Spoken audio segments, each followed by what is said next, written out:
Alright, here we go. Music fades at 5. Nice touch. Very professional so far. Hey, I'm Matt Firork, game director on the Elder Scrolls Online.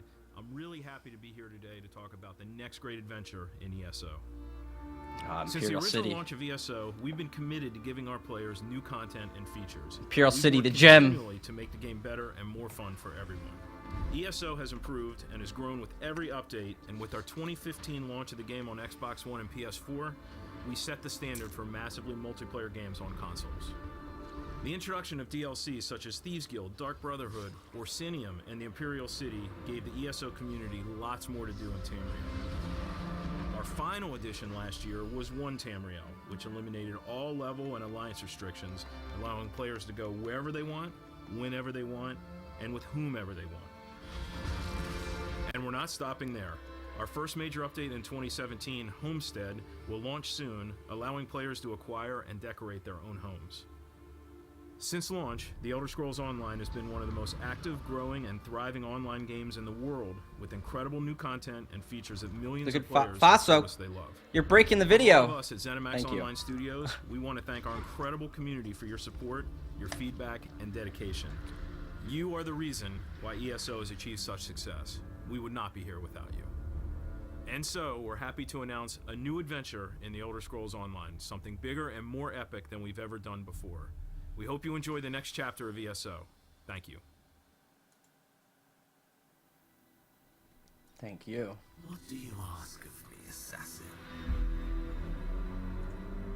Sanction to execute the Grand Master for his betrayal of the Order.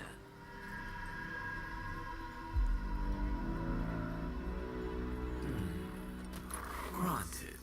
Heal him somewhere out of the way to avoid questions. I saw this. This is really nice.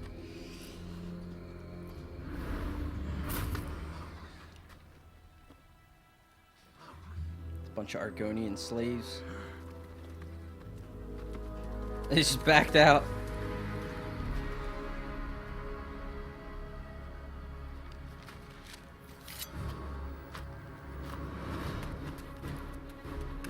He's got the Viper dagger. He is out of here.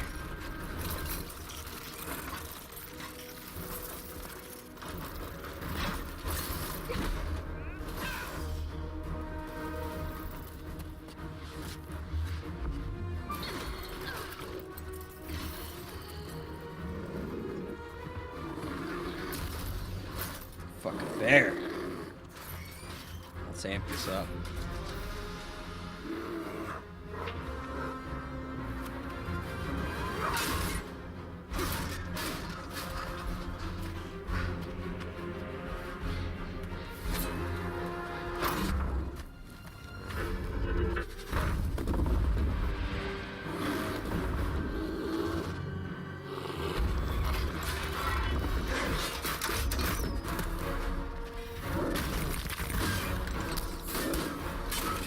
Bear's killing it.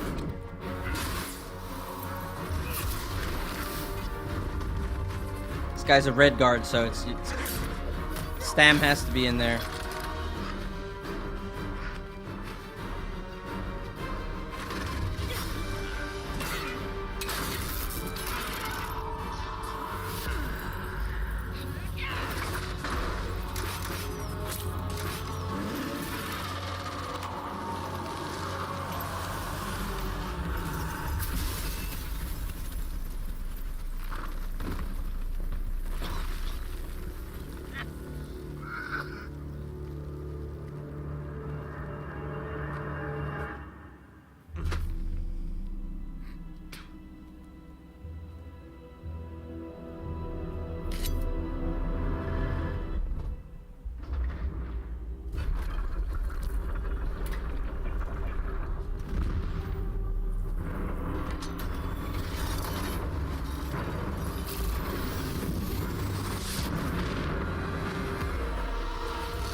It's cold-blooded as shit.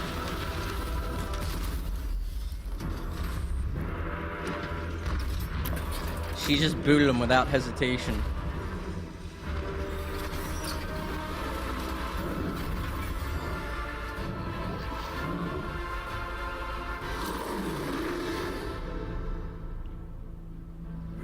swiftly, Morrock Tong, and bring any allies you meet. Morrowind has need of you all.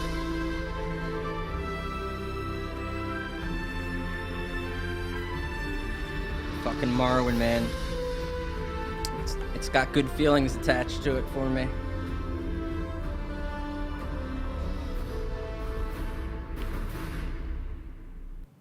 Hello everyone, Kelly Link here, joined by Rich Lambert and Pete Hines. And you guys, what we just saw there, you guys are here to show us the newest chapter of the Elder Scrolls Online. We are. Where are you guys taking us? We are going to Morrowind. Who's Kelly Link? Specifically I don't to even know who Vardenfell, this the is. island of Vardenfell, yes. So this chapter is something really special for us. You know, the team has gone to great lengths to try and recreate the world, the space that everybody Rich has that pants played on? Morrowind got to see. And I mean, as far as the Elder Scrolls lineage goes, Morrowind is a fan favorite. I think I can easily say. A lot of people might know Skyrim and Oblivion, but Morrowind, the story, the characters, the lineage that it has, it must have been a really challenging to be able to live up to that. It is. You know, we want to make it special. You know, it's definitely got a special place in our hearts, and especially with the players as well. And so we've gone through to recreate the world in painstaking. Kelly used to work for Taken a height Hi-Res. map from the original Test 3, put it into our game, and adjusted it to fit with our scale and our timeline. So And as a zone in Elder Scrolls Online, this is the largest by far. it is. It's huge, massive. And how do characters? So you have ESO right now. You can play through Tamriel. How do players get to Vardenfell? Well, there's two ways. So as a brand new player, this is going to feel like a new game, right? It's there's a new tutorial that kind of on-ramps you into the story, and you can play through the game. And when you've finished with it, you can go into the base game and play all the way through the base game as well. So there's 300 plus hours on top of the 30 plus hours that are coming with Vardenfell. And as an existing player, this is going to feel a little bit more like an expansion. It's kind of a dirty word to us because expansion kind of means max level, end game kind of thing. And we have that in this. But with the advent of One Tamriel, you know, we kind of got rid of all of those arbitrary level gates and player separation issues. Isn't that you can Shay just Gorath play back with here? anybody you want That's at any right. time. Doesn't he usually have well, a beard? let's go a little bit past the story That's his of clothes. what Vardenfell holds for us, and talk a little bit about the additions that are coming with this new chapter. So what we saw there in the trailer was someone had a little bear pet with him. They did. So that was the Warden. So we're introducing a new class for the first time ever in Elder Scrolls Online. And the Warden is focused around more nature type magic. So like all of our other classes, they have 3 unique skill lines. One is focused a little bit more on ice and defensive magics. The second one is focused more on nature and healing magics. And the third one is focused on animal companions. And so that's where you saw in the trailer, you saw the bear. That's your ultimate in the animal companion line. Man, I just got a bear for my Nord as well to ride, and now I have to. Oh gosh, I 'cause guess need that's the bear, man. maybe It's the awesome. ice ultimate there. In that skill tree, how do you said with the bear, it's an ultimate. Yep. You were talking earlier, so with this ultimate, how Like can a druid, you, I'd say it's a expand good on it? description, Because you yeah. wanna use it, you can branch off. Sure, so you can, like all of our other skills, you can morph them. And so one of the morphs allows the bear to automatically resummon. So when you cast the ability, you summon your bear. And the bear stays around until he dies. So, Which You he'll mean- never die. Right. so you mean like he dies? He's killed in combat. But when he's killed in combat. So right. you can run from one zone to another. You can use a Wayshire to a different point, and your bear will still be with you. Yep. Oh, okay. And you can heal it. You can heal it, you can buff Buff it, it? you can Yep. do all those things. And then there's 2 morphs, and one of the morphs allows him to. you call it a allow waist you shard? to Son attack, of a And the bitch. other one allows you to. Butt Chuck TV, thank you. I'm gonna turn get those him to off. cast, Thank you for the another reminder, Butt ability Chuck. to do Welcome. extra damage. And it's not just the bear, right? Your line She called it a has way shard. I'm other done. So creatures that you can. yeah, with She's that never played this line, game. we've tried to go and hit some of the key elements, the key creatures from Morrowind. So one of the abilities that the Warden has is a direct damage ability, which calls forth a cliff racer from the sky and sends it down to go and attack So your cliff target. racers are going to be in Vardenfell. Right, yeah. Now, is there going to be hundreds of them running up from the top of the mountains? And no? No, we tried to stay Okay. away from those because No, we. Because they Calls were 10 incredibly FPS. annoying in the Elder Scrolls 3 so we Morrowind. wanted Yes. to keep that more towards just player abilities, but we have other land-based versions of them Okay. that'll be in. What else is going to be in the environment of Vardenfell that we haven't seen in Elder Scrolls yet? Because we've seen portions of Morrowind that we're able to access in the Ebonheart Pact, but this is like Vardenfell. This is what Morrowind's This based is. off of. What's different? What's something new that we're seeing? Well, we're roughly 700 years in the past. Right. So we are before, in our timeline, before a lot of the major events that happened in Vardenfell. So Dagoth is still sleeping in Red Mountain. But we still have the three gods, right? We The have tribunal is there, yeah. Sothasil, Amalexia, and Vivek. There you go. Aha, Right. got it. Well done, And- Kelly. And so you will meet Vivek. Really? You will work with him as part of the main story arc through the zone. Vivek is, without kind of spoiling anything, Vivek is losing his power. Okay. And so he needs you to help him to prevent the destruction of Vardenfell. And we get to see the city of Vivek, with Vivek being in there, right? We do, but we're 700 years in the past. And so Vivek City is still actually under construction. So only a few of the cantons have actually been built. What else has changed city-wise from the Morrowind timeline, which is like the end of the third era, and right now we're in the middle of the second era in the ESO timeline. So what else has changed? I mean, obviously the dwarves are all still gone, but Yep, is there they're gone. more? Is there more of their lore in this island? We have quite a bit of lore on the dwarves. Well, not on the dwarves, but of the ruins. You get to go in through a bunch of the dwarven ruins. You're going to get to go and see the places that you're familiar with. So you're going to get to see Seyda-Neen, you're going to get to see Balmora. Vivek City is still under construction. So yeah, we've gone to great lengths to recreate the world that Okay. people are familiar with. We've already met Almalexia, Uh-huh. and we're gonna meet Vivek, but you haven't said anything about Sothasil. About Sothasil? Is it happening? Is Soth- the Clock City, Clockwork City happening? Or Clock Tower City? You will go to a part of it. Yeah. You won't go to the entirety of the city here. Oh, okay. But Okay. people are familiar with. We've already met Almalexia, Uh-huh. and we're gonna meet Vivek, but you haven't said anything about Sothasil. About Sothasil? There's a script check right now. Happening? It's a Is script the check. Is the Clock City, Clockwork City happening? Or Clock Couldn't Tower they get City? somebody You will that go to a part of plays the it. game, Yeah. You loves won't it? go to the entirety of the city here. Okay. But we do have a new trial coming. Okay. And this is for our end game players. And the trial actually takes place in one of Sothasil's workshops. So somebody has accidentally discovered the entrance to this, and the defenses have kind of gone haywire. And So we might not see him, but you definitely the itch to like get involved with Sothasil is Yes. still there. Okay. Yep.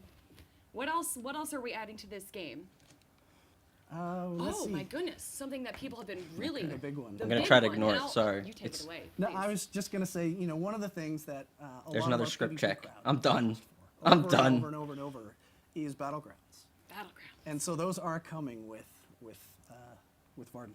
It's a unique twist though. It's 4v4v4. But Yep. Kai Schrober's Two-sided back there battle. holding up Okay. cue cards. Small scale.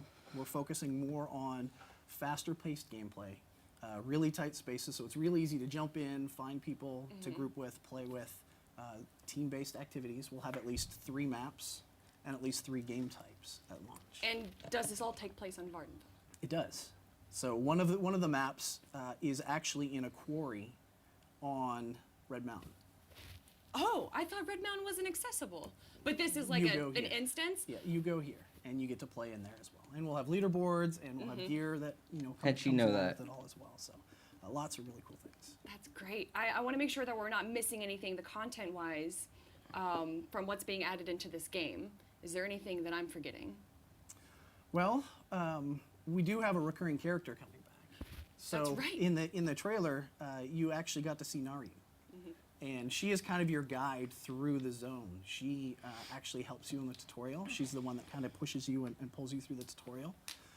And you will actually get to work with her in one of the major storylines in the zone to learn a little bit about the Morag Tong and kind of how they handle things. Speaking of Morag Tong, there's a new crafting option.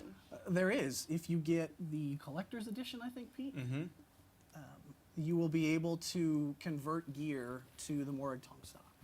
Where's Speaking of the Roble? collector's edition, Pete, what can everyone Great to have get Roble out on of the here. collector's edition? So, as Rich said, this chapter is designed for everybody, whether you've played the Elder Scrolls Online before, or if shame on you, you haven't tried it yet. It comes in a lot of different varieties and flavors. So there's the buy the whole thing, buy the Elder Scrolls Online Morrowind, which comes with the base game, plus the Morrowind chapter. As Rich said, you start the game in Morrowind. It's a completely new beginning to the game. You have a new class that you can pick from. And if you pre-order, we have a bunch of pre-order items that you get special for pre-ordering. Then we have a collector's edition. So we've got a collector edition that comes with the giant colossus that you saw in the trailer. last, This like, guy 5-10 seconds? He's amazing. I don't want to pick him up I because know. that blade is a little shaky. This is obviously our production model, but you get this beautiful physical thing that comes along with a bunch of additional digital items. And then for existing players, you don't have to buy the full game. You can simply buy an upgrade edition. So the upgrade edition for $40 allows you to simply upgrade to Morrowind. As Rich said, you I can take all personally your would've existing closed with characters this. into Morrowind and play all of the I would've content closed with and this. story stuff there with your existing characters. You can roll new Like, characters and start new off expansion the game coming. in Morrowind. And then we have a digital collector's Here's edition. everything. Um, Here's where to that you insert can your do dollar as bills. an upgrade. So Uh, you can add on all of the digital items that you see here. You get a special mount. You get a special. 'Cause right pet, now, a bunch of new if you're stuff. genuinely So excited, you're like, $60 you can "'Kay, get show me just more." the upgrade with all the. Where's digital, Morrowind? Where's this collector's class? edition stuff, Show me a and then BG, obviously right? The full physical collector edition comes with the whole kit and boodle. So basically, again, it's whether you've never played the game or you're already playing the game, there's a variety of different ways to get into this new chapter. We think folks are going to want to re-roll this is the new outro. characters This is and what you play exit through on. The beginning of Morrowind with a new Especially character. for like the hardcore Elder Scrolls My fans, opinion. right? Morrowind, like this is important to them. This is their I mean, this is my childhood. The Right. nostalgia. This came out. Well, in fact, it's not a hurts, coincidence. That hurts a little, Kelly, because I did work on that game. So your childhood she just is said you're old. like early in my I think I was Bethesda in middle career. Damn, you school, worked middle on school when Morrowind? No, that's came great. out. I'm sorry. I'm graying Well, it's on not. camera. It's not just a Wow. coincidence that you're releasing the Morrowind chapter for Elder Scrolls Online. It came out 15 years ago, so this is a remembrance. This It'll is, have been almost exactly 15 years since the first one, and you know, as Rich said, it holds a special place, as well it should, in all Elder Scrolls fans. In the modern era of the Elder Scrolls, Morrowind is really important, simply because it is the one that had the most variety in terms of it felt really alien. That you had the Ashlands, and you go to Aldrune, and there's this giant hall that's built out of an ancient crab, and then you go to Sadrith Mora, where you have using special magics to grow these mushroom buildings and just all of the different variety that you see throughout in the Vardenfell. first two games, it was focused more on like medieval, like very Traditional European. fantasy, But yeah. this, It was it classic. has like the touches of Japanese history. You have not African history, but there's a lot of different types of cultures that definitely seem to be influencing Vardenfell, unlike the normal medieval European styles that we see Yeah, throughout the rest it's a of different Tamriel. style, right? It's like Pete said, it's more alien, right? And that's the thing that we've had a lot of fun playing with is, you know, doing something that isn't kind of your traditional fantasy. Right? It's playing with these giant mushrooms and all these weird alien kind of bug creatures and robots. Was there any difficulties interpreting Morrowind 700 years in the past that you saw? Anything that you thought maybe the fans would be really like stringent about? They're honestly, stringent about Everything? Like, Okay, fair enough, you're right. everything. Elder Scrolls fans give you no quarter on anything. Yeah, you know, Pete mentioned Aldrune, right? Which is this giant skeleton of a mud crab. And we have that in our space that you can go in, you can explore, you can do all those things as well. And so, yeah, we've had to be really careful. Yeah, and you know, Rich mentioned at the beginning, sort of the setup for creating Morrowind was to take the height map from the original game and kind of apply it to ESO and then adjust it. But I mean, I think it's way beyond that. They've gone through location, spot by spot for the Elder Scrolls 3 Morrowind, and I don't think it's 100%, but it's really close. But it's such a there's cool a lot there. interpretation too. You get to like take some creative freedom, having it be 700 years in the past. Was it exciting, or did you feel like it was almost dreadful? Like, how do I change Vivek City from what it once was to like building it, right? Like, Right. are you ruining it? Are you making it something different, something better? Do you feel that you've changed Vardenfell something that people won't expect? I don't think so. I think because some of the events that haven't happened, like another event that hasn't happened yet is the Ghost Fence that hasn't been built yet. So Vardenfell isn't covered with as much ash as it was in Test 3. So we were able to explore the biomes more and kind of show what this island looked like before a lot of the catastrophes happened.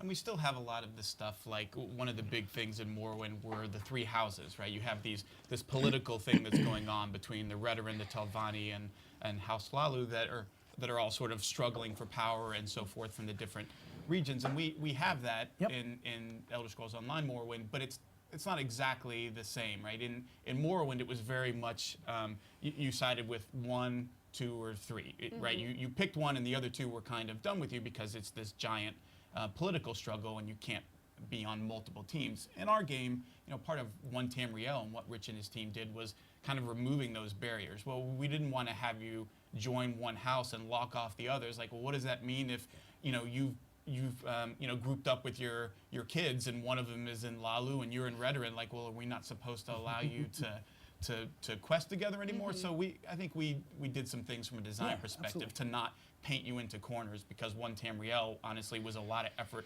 to undo those barriers and say, look, it doesn't matter. We're not going to box you off from doing other stuff, but you get to explore. Yeah, you totally do. And one of the things that we tried really hard to do with this is there's some number of people that haven't actually played Morrowind before, so they don't know the story and they don't know the lore.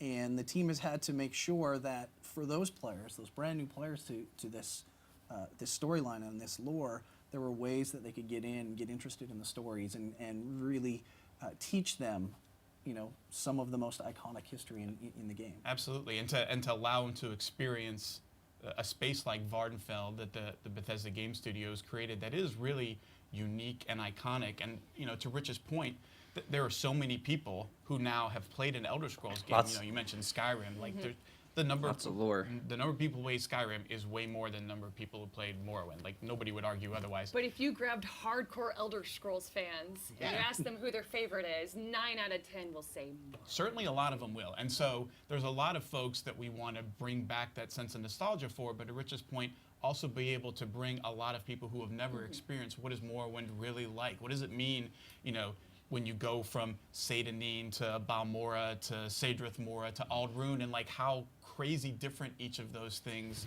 feel. So Seyda-Neen existed 700 years before... It did. So Seyda-Neen was actually the place that you landed when you first got off the boat in the tutorial. I know. I remember.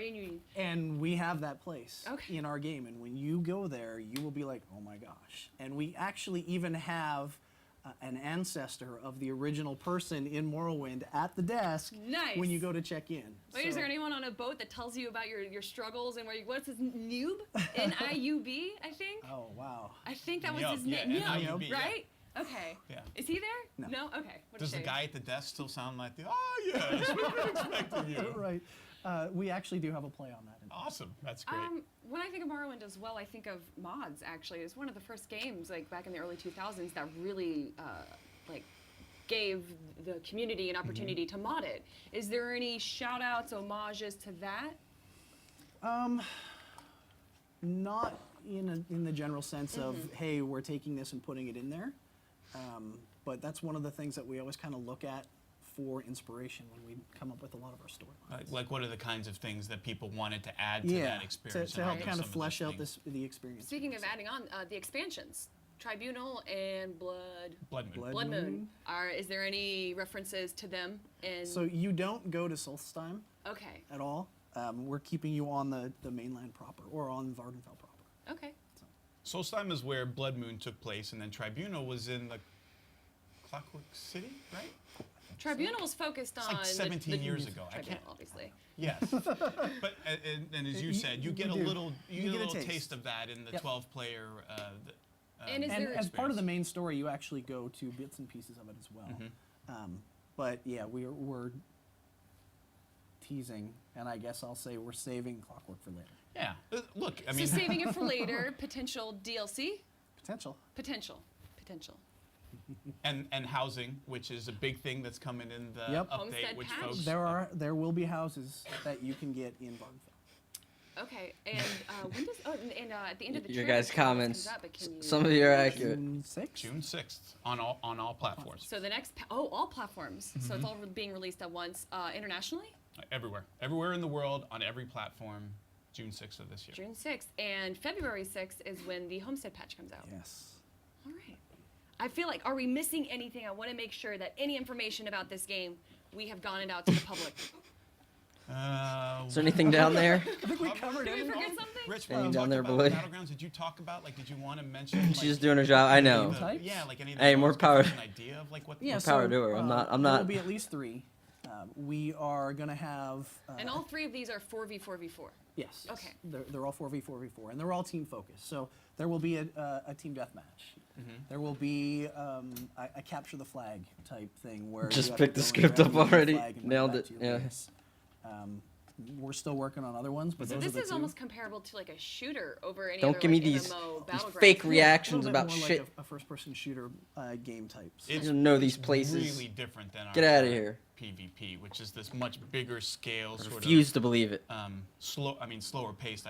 It not. Need a It lore master depends, pop right? quiz The on length her. of- I'm the gonna hit her length up of on time Twitter. is intended to be 15 minutes, like really short, close encounter skirmish. Yeah, these are queue up, get in, play for 15 minutes, get into the next one. And to the previous point, this is not like the 3 different factions in the Elder Scrolls Right. Online. They are completely. It doesn't matter what alliance you're in, or It's what race you you are. and your 3 best friends Right. getting together and Everybody beat, in the playlist is in Ebonheart Pact. It doesn't matter. You get assigned to individual different teams. teams, Yep. and yeah, it's designed to just be a fun way to jump in and get like some fast-paced, quick action. Small scale into- PvP. Yep. And look, we've been getting asked about this kind of thing for a Forever. long time, Forever, and yeah. it's a really fun, different way for folks who are into that online competitive. Like, I want to fight my way up the. and there's going to be you said there's going to be rankings, right? There's a leaderboard. People want leaderboards. They care There's about leaderboards, that. yep. And there's cool swag that you can get and rewards that you earn for playing it. So it's not just about prestige. That there's stuff that you can get for playing in there as well. I think it's going to Swag. be huge. And we're going to start with how many different?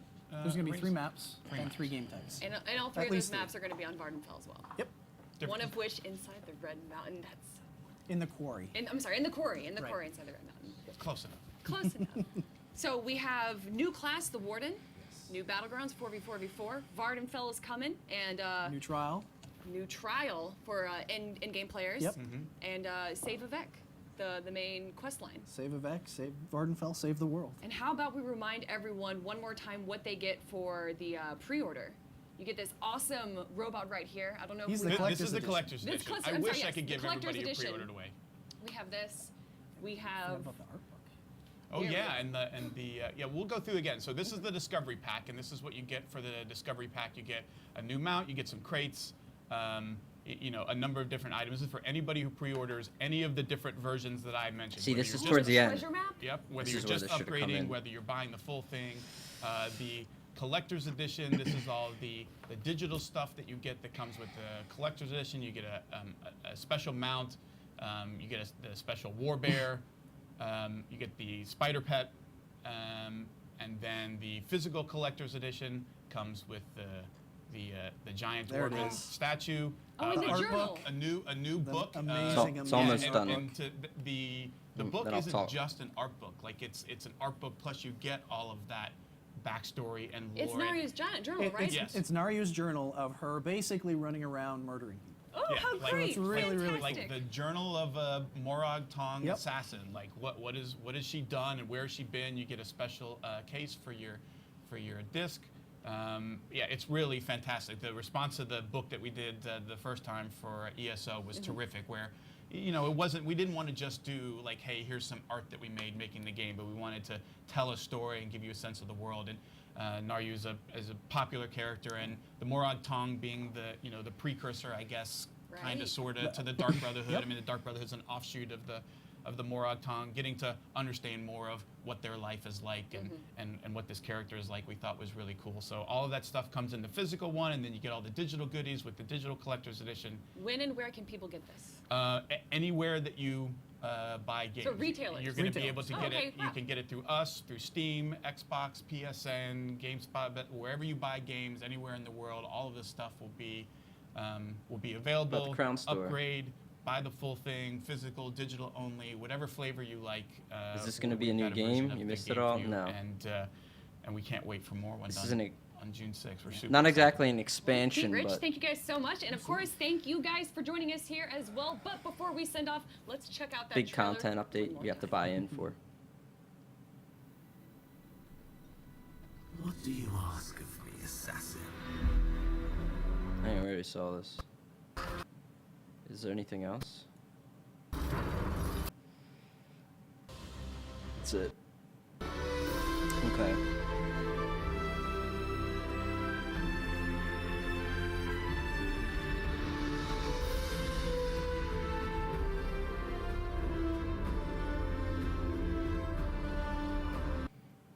So that's it. June 6th. It's coming. I should buy you guys the book and read it to you.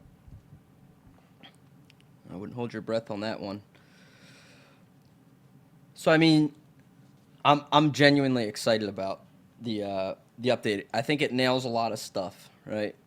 It's got an end game trial. It's got something for PvP. It's got probably a good chunk of content for PvE. Didn't they show a map earlier? Let me see if I can find that real quick. I think there was a map towards the beginning of the stream. Standard for massively multiplayer games on consoles.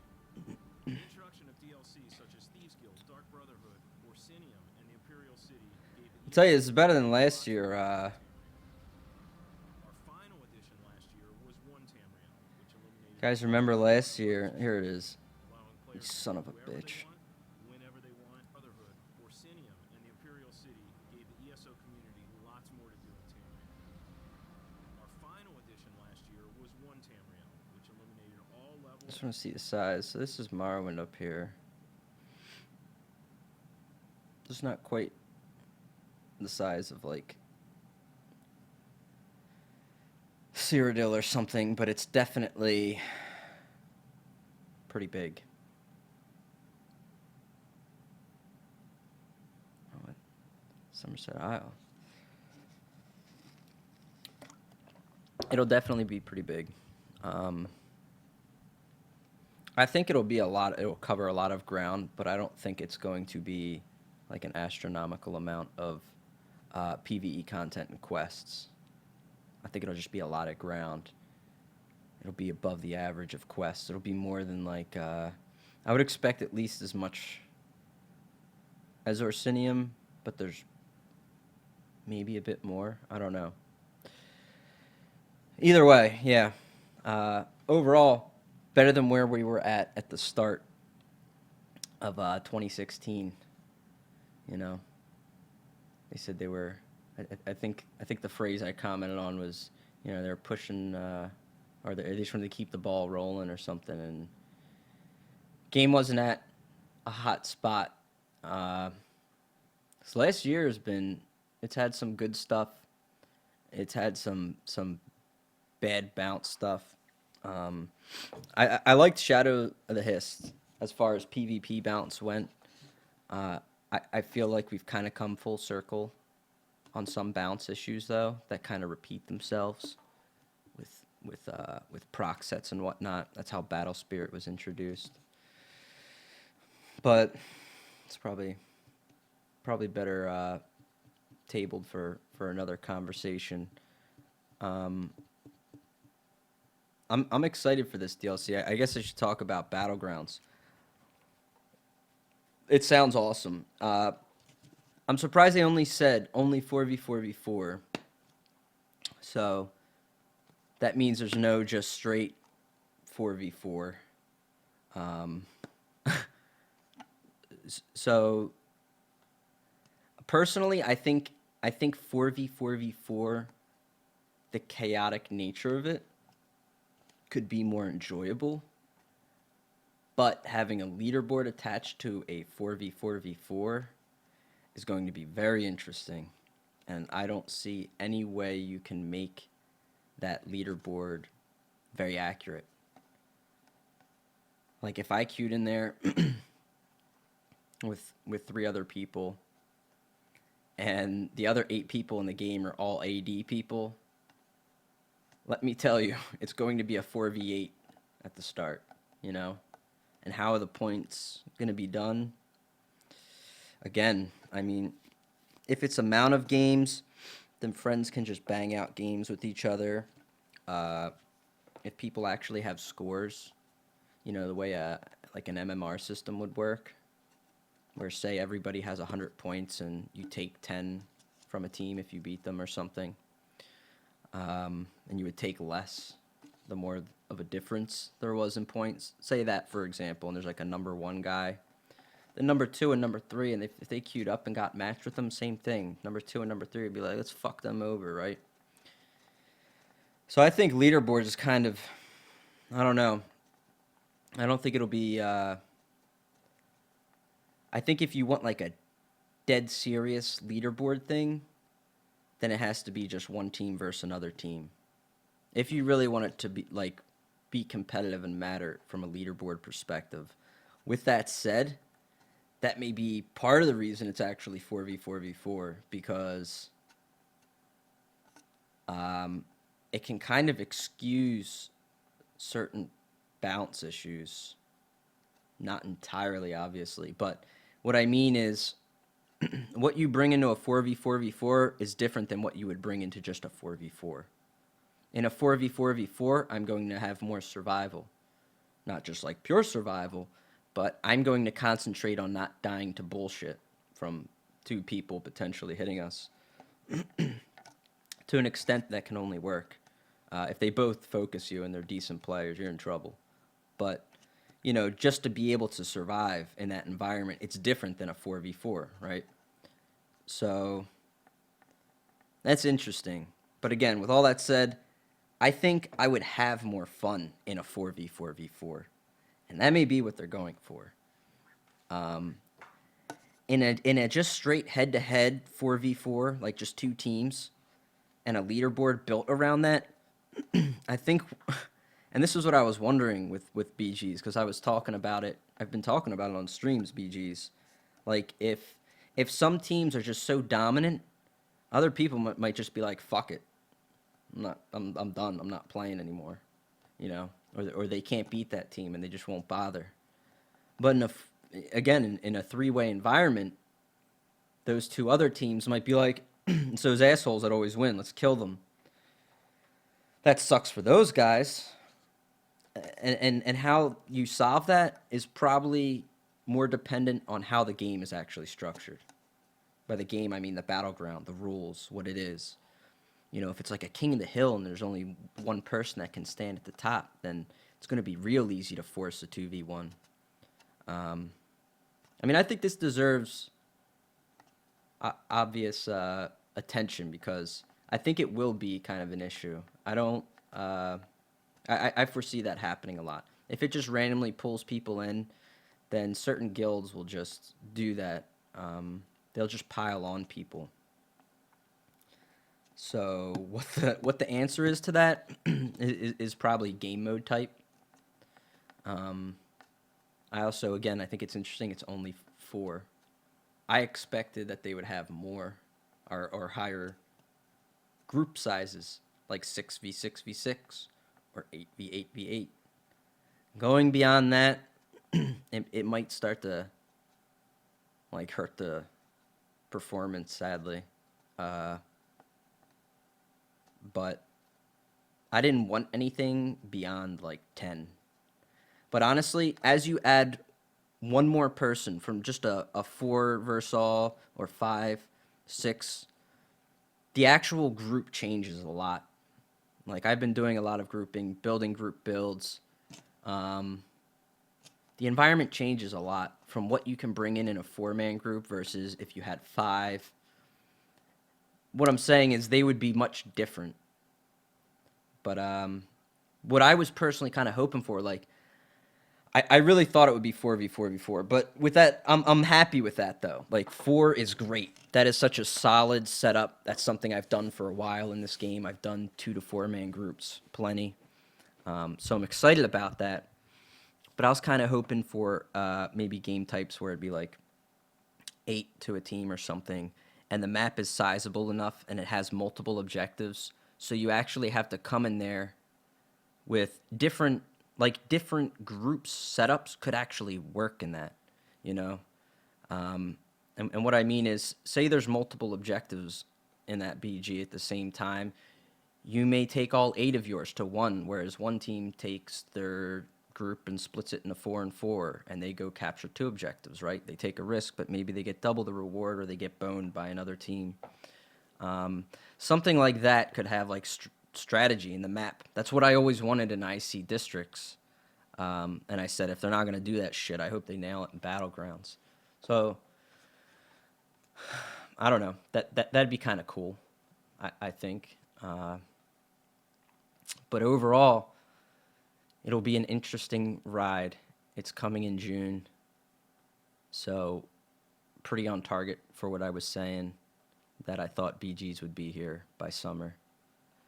And a lot more, I guess. I thought BGs would just kind of be its own thing that would get released.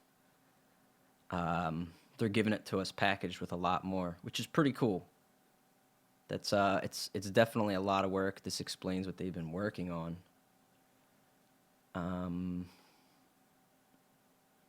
But yeah, the whole rules and then bounce.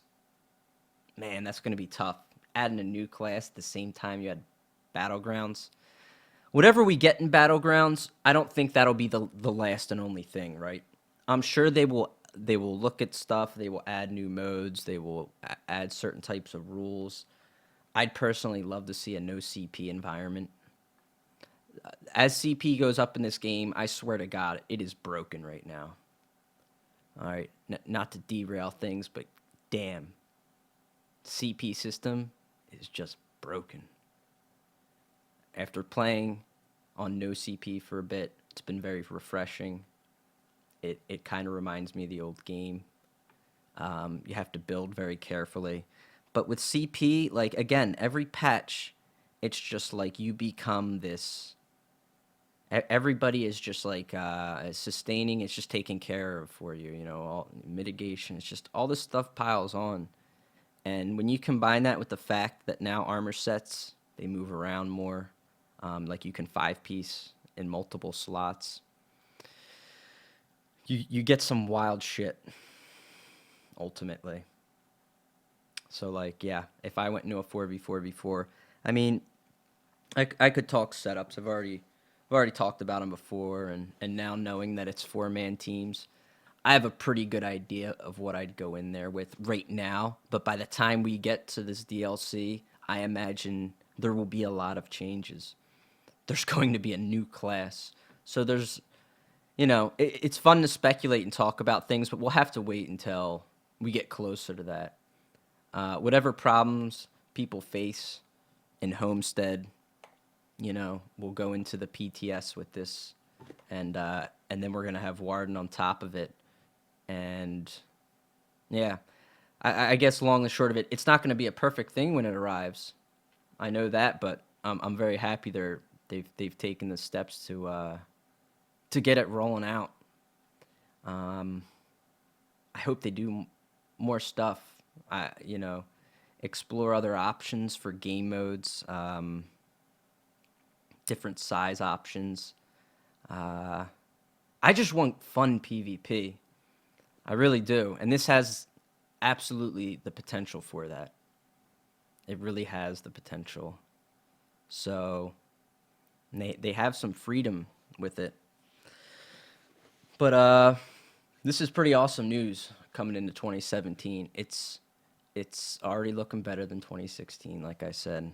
I hope to see some other additions, like with housing coming out right now. I wanted to see guild halls. That didn't happen. But you can invite people in, which is nice.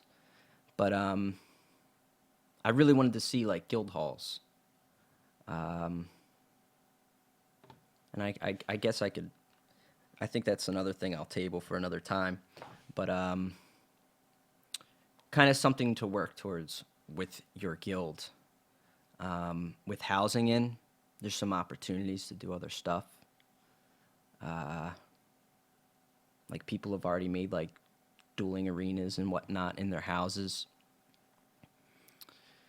You know, there's the game has the potential to just let people use the housing editor that's already in there and make their own type of environments for BGs and just set it to a mode and go in there with friends and play. Doesn't count for anything, it's just for fun. But goddamn, it would be amazing to have that kind of flexibility. But yeah, I guess first things first, get BGs out, make sure they work, they're enjoyable, that people are actually attracted to doing it. It's like when I look at dueling, I already knew dueling would kind of be like a shit shoot. It's not really exciting as a PvPer to me. I don't really do dueling, mainly because it's annoying to do on stream. Dueling's a great way to like hone your skills, test builds, you know, just work on things. From a practice perspective, dueling's great, but I don't find it enjoyable at all. You either come into that duel with the right setup, or if you don't, you're boned, which again is part of the problem of, I think, CP and gear mattering way too much sometimes. It should matter a lot. Like, you make choices there, but they make so much of a difference. Right now, I feel it's kind of crazy. But yeah, what else is there to talk about? Warden, hard to speculate on Warden. Warden sounds exciting. I look forward to getting my hands on it. Again, it explains the ICE staff changes, I think, entirely. We'll see more. I expect more info to come probably around PAX East, because they definitely release things around events, big info. So we'll probably get Homestead, kick around with that, get a couple teasers here and there, and then probably get a big showing there. I hope so, because that's not that far away. And then we'll probably start to get info, like here's what the Warden class is, here's what it can do. And then I think people can start to speculate more about what to do with it. So I think we'll have to sit and wait on that a little bit. Is that big robot the trial boss? I would assume so, yes. I would assume the big robot is part of the trial. Yeah.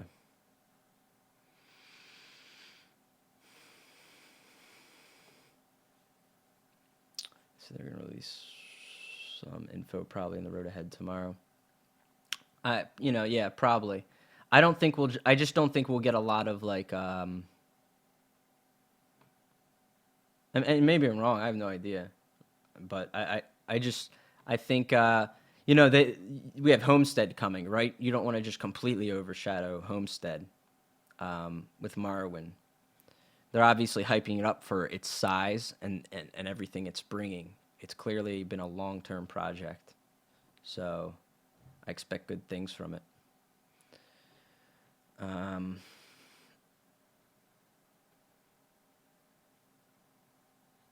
Yeah, I'm just reading some things in chat here. If people have questions. You don't get why so many negative comments in chat. I don't know. I mean, ultimately, this is a nice thing for PvP.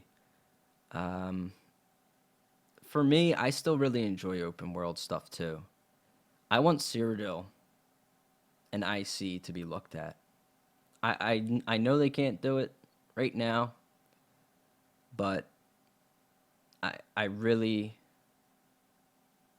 like at the road ahead last year. Okay, to start a year ago, they're just saying, what's the road ahead? Well, we're going to work on Cyrodiil performance, right? Okay. It's not gotten better, really. All right, it's still laggy, but worse than that, okay, in your control in Cyrodiil, and I don't mean, this is meant to be constructive, it really is, so don't, I don't want to tarnish This is very exciting and good news. But Cyrodiil is like, I can't even go to True Flame. And every platform is like this, that their most populated server is a goddamn disaster, okay? And what I mean by a disaster is how the PvP functions. It's just giant armies going around in a circle in the middle of Cyrodiil, around IC, okay? I just call it the Wheel of Pain, all right? Everyone's getting fucked, all right? And it's just a matter of time till it's your turn. When the population is maxed out, the performance goes to dog shit, and you better be in a Zerg. All right? Otherwise, you're on the receiving end that day of the Wheel of Pain. So, what I'd like to see in Cyrodiil is things changed from incentive purposes. And it seems up to this point that what they've wanted to do is say, okay, we'll add things to the vendor that cost AP. And that will make them happy. Okay. This does nothing. I mean, it doesn't do anything. The game's been out for a few years, and we're still having these performance issues. And you know, making a thread and asking players to spread out did not work, okay? People just want to get out there, and they just want to go out and fight, okay? So they're going to run to where the fight is, naturally. When they get boned enough, they either leave or they jump in the Zerg, okay? And that's what creates the environment. And it just rubs everybody the wrong way. Everybody is just pissed off with it a lot, frustrated, every right to be. What I'd like to see is people spread out. I've shown the Cyrodiil map before, but in general, again, you have the surrounding area around IC. This is where 80 to 90% of the action every 24 hours will take place, just within that ring. The other potential 10 to 20% will happen in a much larger majority of the map that is unused, okay? So I don't expect them to invest huge amounts of resources and disengage their teams from making DLCs. I understand they have to do that, but you can take some changes or some steps to just make semi-radical changes. I don't want to sound bad, but sometimes it's like, what do you have to lose? If you go to True Flame, whatever your pop lock server is, if you go there at prime time and you're chilling there at like 500 ping, apparently if you're on Xbone, you just disconnect or something. That's what people on my stream always say. The consoles struggle with it. Regardless, even if you're not disconnected, like, it's very unenjoyable. And that's where a majority of people are. Because they want to go there, they want to PvP, they want to get in the action. And you can't blame them for that.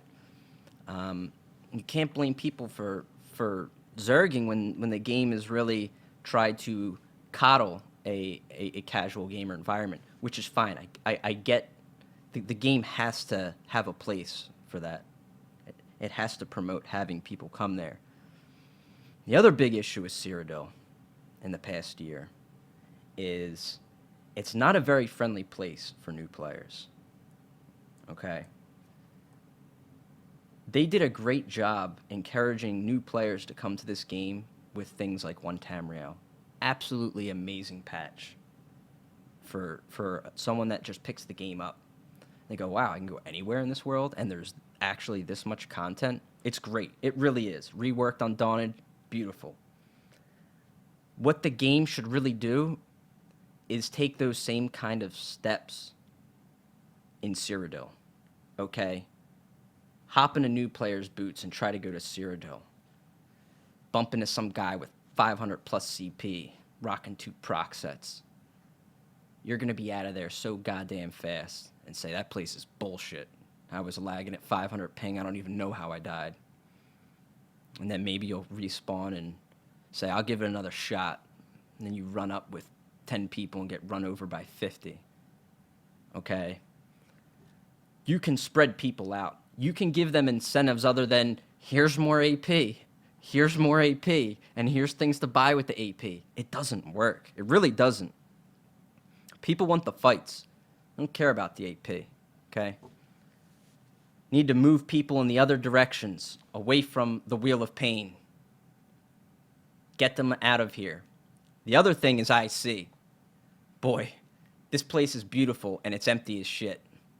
Okay, I can go hop in. I can hop online when I'm done here, and I can run around IC for 20 minutes and count on one hand the amount of people I will come in contact with. There's something wrong with that. Okay, radical change. What do you have to lose? Is what you think of when you either go to IC or you go to the Poplock server in Cyrodiil. You say, Jesus Christ, what could be worse? Like. So again, I'm not trying to be super pessimistic, but I am trying to say I really love open world PvP. I love it. I think you can make changes to it though. And I'm just talking about long-term hopes, really. I'm not trying to just bash the game. I think it can be done. I think we can maybe take a look at the Emperor system a bit, but more than that is utilize the other parts of the map. There's stuff out there, put stuff out there in the wide open, empty areas. And IC, I think, could be kind of reworked, and I have some ideas for that. A lot of people have put out a lot of good ideas. I look at that stuff a lot because eventually you come across something where you go, shit, there's no reason why we shouldn't try to do this. It won't take many resources, but it will drastically change how it functions and how the player approaches the game. Because right now the player approaches the game to just go out there and goddamn Zerg. And it's kind of shitty sometimes. It's great to have the big siege battles. It is. Even if it lags on you a little bit, sure. Okay. But I think we could do a little better. That's all. With that said, very excited for Battlegrounds. I still think Cyrodiil and IC could be looked at, though. I hope they just don't fall to the wayside forever. And the reason I say that is, no matter how good Battlegrounds is, you won't have people permanently in there. If you wanna encourage people to really look at this game from a PvP perspective, which is what a lot of people do enjoy. It really is kind of your end game. You're either doing that or Trials, right? And a lot of people that watch this game on Twitch, they come and they check out the PvP, and that's just how it is. If it was made a bit better and they took some steps, it's going to have positive impact. If they make the game better for new players, it's going to have a positive impact. People will come back to Cyrodiil. They will come take a look. But right now, when you throw a new player in, and he's just in my path because the only place he has to go is the same place I'm going, then there's an issue. Okay, I shouldn't be slicing up some 5-day player who just hopped in. It doesn't matter what campaign I'm on. No CP, CP. I find them everywhere. On the CP campaign, they are much more screwed. On no CP, at least we're on equal footing minus gear, right? And me with years of experience, and this guy probably running around with blue gear trying to, like, that's what I'm talking about with incentives. Like, that new player should be driven in a direction that is not the same as mine. Me, as a player that's played this for a while, I should be driven to a different battle than him. But we should be in the same map. I think that's what's missing here. And also just, in general, discouraging Zergs. You have to take actions for it. You can't just say, yeah, epic siege battles, and everybody's running around with 500 ping and 10 FPS, disconnecting. You know, that's not an epic siege. Something else. So, those are my hopes for... I don't expect it this year, what I'm talking about. I think Battlegrounds will be great. It'll keep us... So this isn't like a doom and gloom thing. I still find ways to enjoy myself out in Cyrodiil. I've picked up more group play a bit. It's terrible to go solo right now, to like 1vx like I used to when I started streaming. That's really been beaten down. This is one of, if not the worst patches to 1vx. You just want to go out as a solo player. It's a tough world. Even in a small group, if you want to face other groups, it's very tough because of the changes of armor, groups of healers with heavy armor that don't run out of magicka, and there's no end in sight because I think Magplars are just going to be a bit better even at sustaining next patch. There's no dynamic ult gen. I think that needs to be revisited too. But these are just hopes for like longer term future. I hope someone at ZeniMax watches it and seriously considers what I'm saying, because I think everybody's gonna make out on that. I don't expect them to drop everything they're doing. I think there's just simple solutions that could be put in place to slowly start changing how we fight in Cyrodiil. You have to. I don't think it's right that it's been in the position that it is as long as it is, not functioning as well as it should be, and it's just like, yeah, we're working on it, you know? That's all. But yeah, as long as I can find enjoyable PvP, I will. I don't go to the pop lock server. I actually, if I had to play in that every night, I really wouldn't do it. I just wouldn't play. The fact that I can go to servers that don't lag, it allows me to still enjoy the game, and I enjoy it very much when I'm able to go there and find some good fights. I think that kind of covers a little Cyrodiil rant. Constructive, hopefully. I don't know if anyone else has any question or anything else I should cover in the Morrowind announcement here. I'm excited though. I really am. I haven't been. This is really big for the game. So this is very exciting to see. I look forward to this. I can't wait to get my hands on it. Even housing is a really cool thing for the game. So the last few patches, they've been doing a pretty damn good job, I think. Even like Hist was good. There was some good patches the last few go-arounds. I think they're improving in general. They're definitely monetizing things successfully. More power to them. Just put some of that money into Cyrodiil. I beg you. Just give it a little love and, you know, start making the motions. So, yeah. But until then, let's get Battlegrounds rolling and we'll see how that rolls. Hopefully it doesn't tear people from Cyrodiil, but I don't think it will entirely. I hope more so it doesn't have the opposite effect where it just kind of is sort of empty and people just don't want to do it for one reason or another. As long as the game modes are fun, entertaining, and semi-chaotic, which again is why I think it's three-sided, I think it will have more longevity than if it was straight 4v4. I think some things would be blatantly broken, and certain players utilizing those setups would just be unstoppable. And the kind of counterbalance to that is the fact that they can throw it in a 4v4v4 and just be like, well, it's a three-way fight. You never know, even if it is a 1v2. But I don't know. We'll see. We'll get more details, and we'll see how it goes.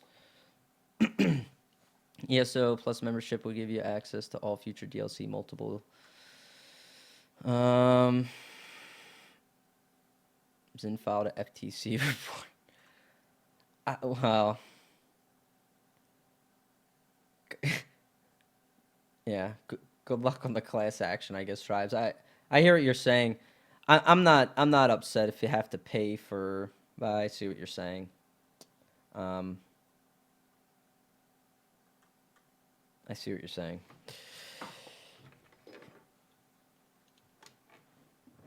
Anybody else have anything else, or I think we might just wrap it up there. Well, I guess we'll just do I can do Q&A here, but I think that's what I'll cut for the YouTube. Can I start a 4v4v4 practice guild? It's interesting that you mention it. There's a guild, I believe it's called Inner Fire. I just read about it on the forums. There's a guild that started for this, and they have some rules all of which look pretty solid actually, like certain sets or certain skill things, and they're just, you know, they're kind of moving around with ideas. It's not made to be competitive; it's made more to be fun, even though it will be, you know, competitive in a sense, but it's you know, so there is kind of a guild like that. Me personally, I don't think I have time to do it. I've talked about it before. I just don't have time to run the guild. However, if there is something like that in the meantime, I may promote it. I want to go check out the next time they do something.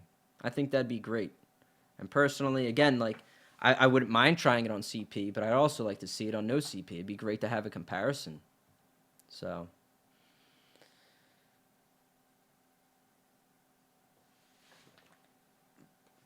people are angry. Hey, you paid for this subscription for 3 years, now you got to buy another expansion. Yeah, I never really thought about that.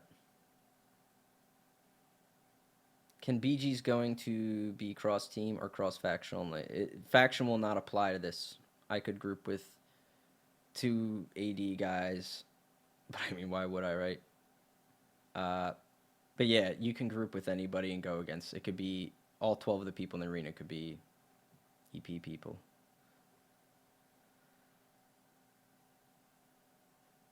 Were you lurking in Tally's stream earlier? Negative.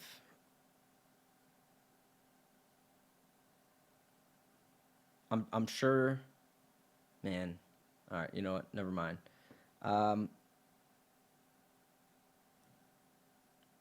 Will Ignore List be expanded in the future? Hopefully, Karatha, for your sake.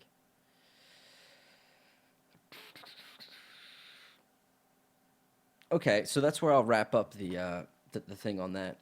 So I hope you guys enjoy the review of this and found it informative in some way or interesting.